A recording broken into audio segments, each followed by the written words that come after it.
If you've been searching for a black and white film simulation recipe for your Ricoh, look no further than Reggie's Monotone standard.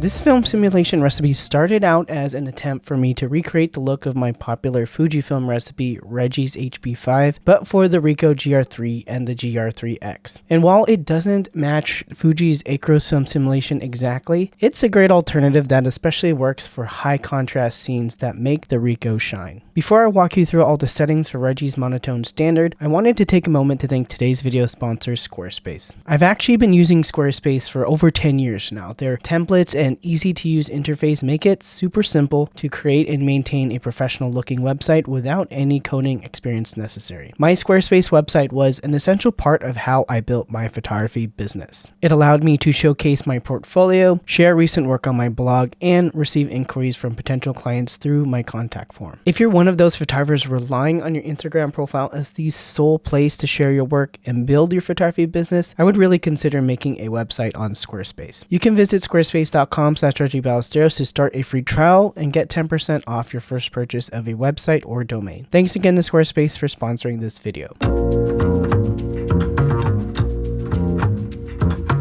I'm going to walk you through the settings of Reggie's Monotone standard using the Ricoh GR III as an example, but it's exactly the same on the Ricoh GR IIIx. We're going to open up the menu and we're going to go over down to the 5th page right here. So first off is the file format. For the file format, I shoot everything in RAW plus JPEG. I mainly only use the JPEGs for editing and posting anywhere, but because this is a black and white film simulation, it's always good to have the RAW as an archive. Just in case down the road you want to change the photo to color or to edit it differently, it's good to have the RAWs.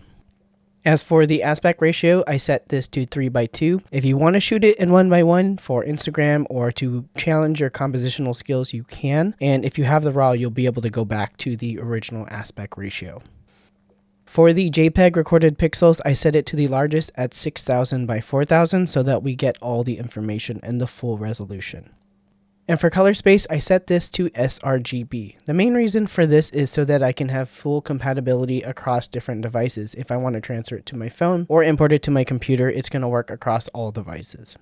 Next, we get into the image control settings, and this is where we actually bake in the film simulation recipe. So as you can see, I'm actually down at the bottom at custom 2, and the reason for this is because the film simulation recipe is this monotone one, but I have it down here so that I can set my custom 1 to my color film simulation recipe, and then I can go down really quickly to my black and white film simulation recipe, because if that was the case, I would have to go from negative film and then go up all the way here, and it's just too awkward for me to change very quickly as opposed to just being here, 2 different settings. So once we go in here, we're going to press function to get into the gear part and change the settings. This film simulation recipe is on monotone, which is the standard black and white for the Ricoh GR III and the GR IIIx, and this is really a good platform for the type of contrast levels and tonality that I want to match somewhat close to Fujifilm acros. One of my favorite things about shooting with mirrorless cameras like the Ricoh GR III is that you have the ability to observe in real life everything in black and white. This allows you to see the light and the shadow more clearly.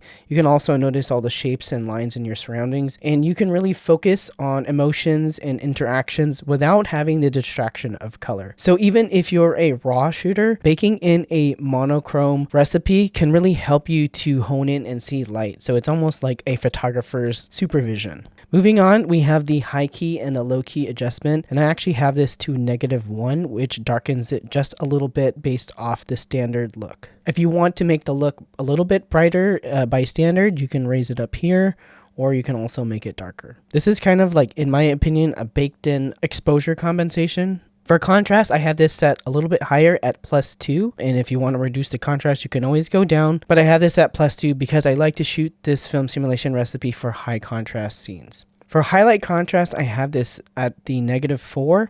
This is really to try to tame the bright highlights in the photos. If you find that the image is a little too flat, you can always raise this up here to get a little bit brighter highlights. And the shadow contrast is at -4 in order to keep the shadows nice and dark. If you feel like you want to increase the shadows a little bit, you can always brighten them up by going to +4. As far as sharpness goes, I have this at +1. I like to bake in a little bit of sharpness into the image because I'm shooting in JPEG instead of RAW. As far as toning goes, I keep this on off, but if you like to give a little bit of toning, maybe sepia toning or blue cool toning to your photo, this is where you can add that. And for the filter effect, I have this at 3, which is the red filter. I'm not sure what the 1, 2, and 4 is off of memory. It's going to be probably a green, blue filter, and something else. But I use 3 because that is the red filter, and the red filter is what I use in Reggie's HP5 on Fujifilm. And I feel like this gives a little bit of a bump to contrast. It also makes the skies a little bit darker. As far as the shading goes, I keep this at 0. And for clarity, I also keep this at 0. When I do want a softening or highlightation effect to my images, I use a Nissi adapter to add a Cinebloom filter to my camera. So I'm usually using the 10% most of the time. On occasion, I've used the 20% to see how dreamy it can make it look. It's a quick way to add that softness to your images and kind of get back that film look because the Ricoh is very, very contrasty in camera. For the grain effect, I set this to 1. Just a little bit of grain, not too much, but if you want to increase that look and exaggerate that look, you can always go to 3. And to finish inputting this film simulation recipe, we do have to go out of this menu and go into the dynamic range correction. I set this to auto for the highlights,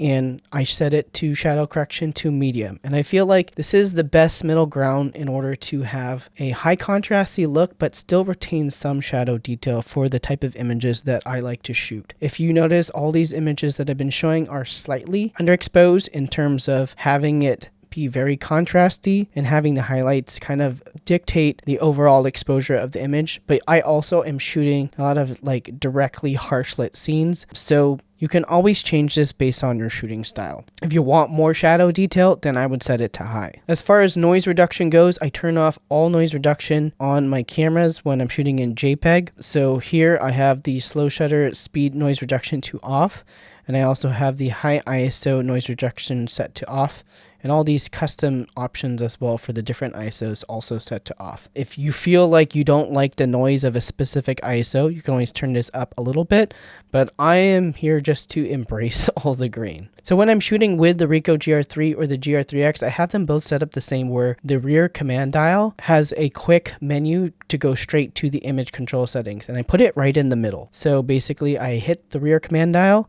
and then I can go up to go to my color film simulation recipe, and go down in order to get Reggie's monotone standard. It's very simple. You can also set these to the actual U1, U2, U3 user settings, but for me, I like to set it right here so it's not going to interrupt me to spin the dial. Instead, I just hit the rear command dial. And with that, my name is Reggie Ballesteros. If you liked this video, give it a thumbs up, and if you loved it, subscribe for more. And if you're still on the search for a color film simulation recipe that you can use for everyday situations for your Ricoh, check out Reggie's color negative in this video right here.